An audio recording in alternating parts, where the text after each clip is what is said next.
স্বাদ হয়েছে কেমন? মিষ্টি খুব বেশি এখন হ্যাঁ, স্বাদ হয়েছে। একটু মনোযোগ দিয়ে ভিডিওটা দেখেন, অনেক কিছু বুঝতে পারবেন।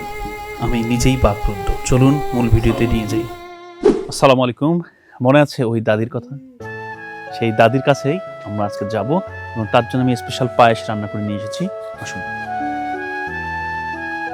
দেখেন, ওনার কিন্তু দরজাটাও দেয়া থাকে না। আসসালামু আলাইকুম। বলছো বিষ ভালো হয়েছে? মাছ মানে শুনলাম তো আরাম হয়েছে? অদ্ভুত টাকা আরাম হয়েছে না? তোর জন্য তো যে পায়েস আনছো, পায়েস খাওয়ার পাইস না? পাম খাবার বলে ধরি শুকেছেন তো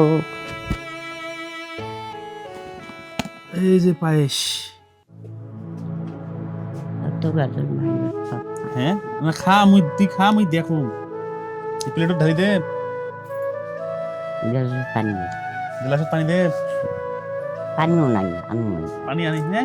না এলে কি খাদ দিচ্ছে খানে দেখেন, আমি শুরুতে তার খাবার দেখতে চাইলাম, সে রাত্রে খায়নি। খাবার তো দেখতেই পেলেন, শুধু ভাত পানি দিয়ে রেখে দিয়েছে। যখন আমি তাকে হাত ধোয়ার কথা বললাম, সে পানি চাইলো, কিন্তু পানিও বাসায় নেই। আমি আমার সাথের একজনকে পানি আনতেও পাঠাই। বাতাস নাগে বাতাস লাগে খুব। এই এই চাল দিয়ে বাতাস ফড়ফড়ি এখন দিয়ে দেন নাকি? ফিরিজের ধারা দিয়ে খাবার রাখো হ্যাঁ হরির কামড়ানি এরপর তার এই ঘরে প্রচণ্ড ঠান্ডা বাতাস, সে না খেয়েই ঘুমিয়ে গেছে। আল্লাহ তাআলা কখন কার রিজিক কিভাবে লেখেন তার একটি বাস্তব প্রমাণ এখানে দেখলেন, যে দাদি না খেয়েই ঘুমিয়ে গেছে। তাকে আমি এই পায়েস দিতে পেরে নিজেকে অনেক ধন্য মনে করছি, সেই সঙ্গে আপনাদেরও।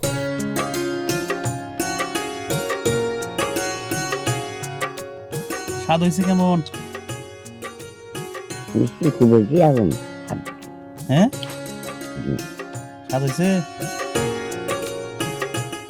সকালে কি দি ভাত খাচ্ছিস?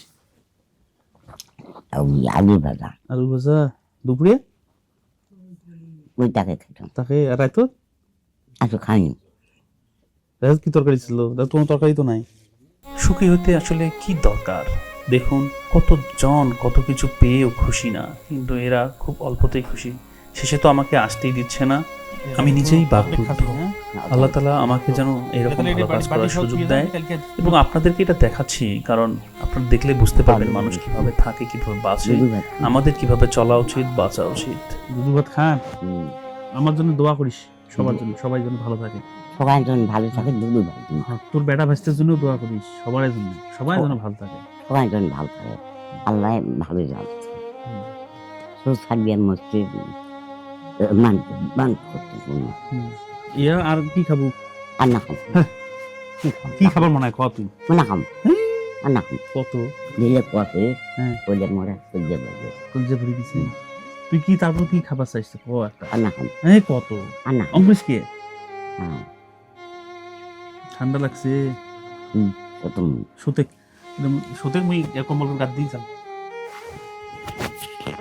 না হ্যাঁ আপনি উদ্দেশ্য হ্যাঁ উদ্দেশ্য করিম তো, আসি মাঝে মাঝে আসি।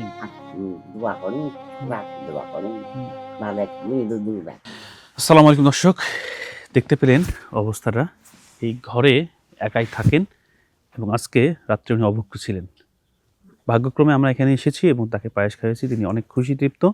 শুনতেই পেলেন তার পরিস্থিতি। আমরা চেষ্টা করব তাকে যতটুকু ভালো রাখা যায়, তার মুখে যতটুকু হাসি ফোটানো যায়। আপনাদের দোয়া এবং ভালোবাসায় আমরা এগিয়ে যেতে চাই। লাইক শেয়ার কমেন্ট করে পাশে থাকুন। যারা ভিডিওটি দেখছেন ফলো করেননি এখনও, তারা এখন ফলো দিয়ে দিতে পারেন।